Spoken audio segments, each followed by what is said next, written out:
Hi, are you on the lookout for peaceful hobbies that will relax your body and your mind? These 6 hobbies kept me sane while I was doing my Ph.D., and they were one of the most important reasons why I could finish my degree on time.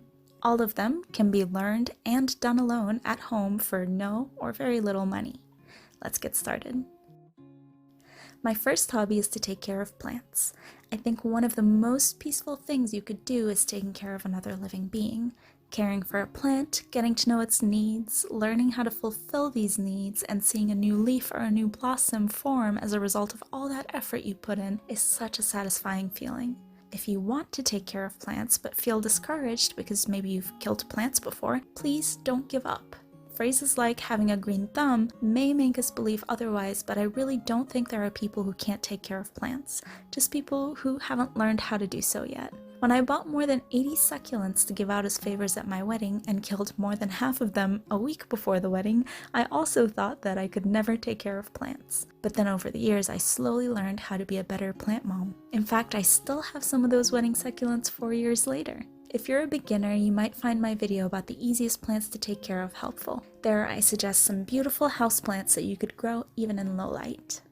We just moved to a new apartment with a balcony, and so this year I've finally gathered up the courage to grow some veggies from seed. And honestly, it's been so much fun. Checking in on the seeds every morning to see if they're peeping out yet, watching their first true leaves develop, planting them outside, and just touching the soil. Honestly, even if I don't get a harvest at all, just these simple pleasures have already made all the effort worth it.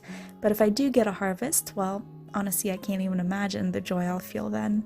If you have an outdoor space at home, even if it's tiny, you might be able to grow something edible of your own. Things like peas, lettuce, or kale can grow even in partial shade in containers. And if you have a super sunny and warm spot, well, you could really grow anything. Tomatoes, peppers, eggplants, cucumbers, parsley, basil, and so much more. Even one little pot placed on a sunny spot could bring you more joy than you can imagine. My second hobby is yoga. I'm honestly not good at doing yoga at all. My body isn't flexible, my knees crack every time I bend them. I have scoliosis, which makes my hamstrings particularly tight, so I can hardly touch the ground when I bend down. Long story short, I'm not an athletic person, and if you told me 10 years ago that one of my hobbies would involve exercise, I would have laughed at you. But I love yoga. It's one of the only forms of exercise that doesn't make my back pain worse, and honestly even helps the pain sometimes. I love moving mindfully and without feeling rushed, and being able to actually notice what my body needs and discovering what actually feels good. Like many others, I learned how to love yoga thanks to Adrian from Yoga with Adrian. All my life, all I saw were exercise videos that told me I should work out to change my body, burn fat, and get skinny, making me think that the only point of working out was to lose weight. One day many years ago, I came across one of Adrian's videos and was struck by her attitude towards movement. She helped me realize that movement itself is beautiful and invigorating, and that I can enjoy it regardless of how my body looks. She taught me how to accept where my body was that day, to respect my body's needs instead of forcing it to do things it couldn't do, to find what actually feels good, that I could simply smile or laugh if I couldn't do a pose instead of being angry with myself and talking myself down, and that I really didn't need to be thin and flexible to do and enjoy yoga. Nowadays, I actually prefer to do yoga with the Down Dog app because it does allow me to customize my practice to what my body needs that day and how much time I have, but I still go back to Adrian's videos when I need a comforting voice, and I'm so grateful to her for all that she's taught me. My third hobby is making miniatures with everyday objects. If you have a hot glue gun, some trash, and lots of imagination, this hobby is for you. You probably won't need to spend much money at all for this one. Most things we see as trash and throw out without second thought can actually be as valuable as gold for this hobby. Those wires we use to close bread bags, toothpaste lids, shiny jar lids, phone boxes, yogurt cups, toilet paper rolls, old t-shirts and socks. With a bit of imagination, they can all have a new life instead of ending up in the landfill. I've always loved dreaming and have always had an affinity for little things. My mom really likes to tell the story of me collecting toilet paper rolls as a kid and hiding them in my drawers. My poor mom, who loved being neat and tidy, didn't really know what to do when she opened my drawers to put my laundry back and faced tens of these rolls just stuffed into every nook and cranny. Then one day, I used them to make a toy microscope to use while playing pretend CSI with my friend. And after seeing that, my mom stopped complaining about the trash I stuffed everywhere and decided to support me instead. When we become adults, we tend to think that these types of hobbies are for little children only. For a long time, I thought I'd love to make a dollhouse. Maybe I'll do it with my child if I ever have one. Then one day, I decided to stop waiting for a child and started making the little rooms and houses in my imagination for myself. And my husband, just like my mom, was at first quite weirded out by my collecting trash, but has now gotten much more used to it. If we change the way we define objects, we can actually find that they can be used in many different ways. I often go on Pinterest to get inspired, and then once I have a rough idea of what I might want to make, I look at my craft drawer, which is mostly full of trash, and try to pick out objects that I might be able to use. The hardest part is to get started, but once I do, things seem to flow much more easily, and I often don't even notice the time passing. This is my absolute favorite hobby, and I really hope you give this one a try. My fourth hobby is to paint with Bob Ross. If you grew up in the 80s or 90s, you've probably seen the joy of painting on TV. We even had it on TV in Turkey where I grew up. I used to watch Bob with awe and admiration and would be so intrigued by how he could make giant trees and magnificent mountains with just a few strokes of his brush. Bob always said anyone could paint with his techniques, but it really never occurred to me that I could try to paint with him too. So for a long time, I just idly watched on. Then one day I saw a popular YouTuber paint with Bob Ross, and a bulb lit up in my brain. I immediately started Googling what I would need to get started, and then I went to my local Michael's and bought some basic painting supplies. Now, I've always been interested in art, and I used to draw a lot in high school, but I remember starting to get a bit bored of drawing. The drawings always took hours, days, or sometimes even weeks to finish, but with Bob's technique, you can finish a whole painting in just a few hours, which I think for a hobby makes it much more fun and engaging. But that's not my favorite thing about Bob. He teaches us to be free while we paint, that we can put a little cloud wherever we want, that we can make mistakes and it's no big deal, that we can just draw a big black mountain in the middle of a beautifully painted sky without fear.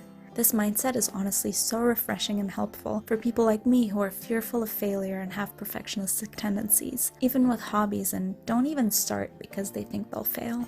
I used to be sad and disappointed at first when my paintings didn't look like Bob's, but over time I learned to just like them as they are. I do my best to make them as good as possible, of course, but if I make a mistake or if part of the painting doesn't turn out as I wanted it to, I try to just let it go and carry on. I remind myself that I don't make these paintings to be a professional painter. I have no intention of selling them or anything like that. I just make them for fun, and it's been so wonderful to remind myself to just have fun without worrying about being perfect. Over time, even though it took a lot of practice, with Bob's help, I've learned to look at mistakes as opportunities to learn rather than chastising myself for them. Hundreds of Bob's tutorials are all available for free on his official YouTube channel, so the teacher you need is literally at the tip of your fingers, for free. So happy painting, my friends. My fifth hobby is DIY projects. We do live in an era of consumption. When we need something, we can simply Google it and buy it with just a few clicks, and in a couple of days, it just appears on our doorstep. And when it's so easy to access everything, it becomes much more convenient to just buy it and move on. But if you have some time on your hands and the desire to make something of your own, it's actually often possible to make it yourself with stuff you already have at home. If you're interested in doing things yourself, but feel unmotivated or uncreative, I've found that it really helps to follow certain YouTube channels that do DIY projects. Now, I rarely ever make the DIYs they suggest, but find that it's become much easier to come up with ideas of my own since following these channels. I'll leave some links to my favorites down below in case you're interested. I always learn a trick or two from these videos that then inspire me to make something of my own when I need it. And honestly, it's not always the case that I like something I made. A few years back, for example, I spray painted a dresser white and honestly really didn't like the outcome at all, and the paint started chipping soon after, so I try to look at each project with an open mind, and I try to not spend too much money on the projects at all. In fact, my favorite way to DIY is to think twice about things that I think I want to throw out and see if I can make something of them. This way, if the project works, I have a brand new item, and if it doesn't, well, it was going to the landfill anyway. And more often than not, I have a cool, unique new item to add to my home without spending much money at all. And my sixth hobby is playing the ukulele. I think it's quite hard to learn how to play an instrument at home on your own, especially if you have no background in music like me. But I found that with just its 4 strings and a smaller frame, it's actually quite possible to learn the ukulele on your own, especially if all you want to do is sing some songs and play a few chords. I personally never took any ukulele lessons. I learned everything I know from the internet. There are hundreds, if not thousands of videos on YouTube for this, all for free and immediately available. And so when I first started, I watched a few beginner lessons from channels like The Ukulele Teacher and Cynthia Lynn Music and learned a few easy chords and strum patterns. But after figuring out the basics, I now have much more fun learning individual songs rather than watching theoretical lessons. You'll soon notice that most pop songs only really use 4 to 5 basic chords. So once you learn those, you should be able to play most easy songs. The first song I learned was Stand By Me. Now, I'm far from a musician and far from skilled at ukulele, but I do have so much fun with it. Nowadays, I simply pick a song that's been on my mind lately and Google the song name and the word chords or ukulele. Sometimes I can find chords written specifically for the uke, and that of course makes things a bit easier because they come with visual instructions as well, but sometimes all I can find are guitar chords, and that totally works too. I just need to Google the chords I haven't learned yet and figure those out before I can use the guitar chords. Some websites even let you transpose notes so they match your voice better, which is super helpful if you don't know much about music yourself like me. I like to find the right tone for my voice and then write those chords up in my ukulele notebook so I don't have to Google the song every time I want to play it. Now all you really need to start this hobby is a ukulele, but if you're not super comfortable with music, it might also help to buy a tuner that you just attach to your ukulele like so. It's helped me feel much more confident when I'm tuning my ukulele. Otherwise, I hope you give this a shot. Happy playing!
I really hope you'll try one or two of the hobbies I suggested here.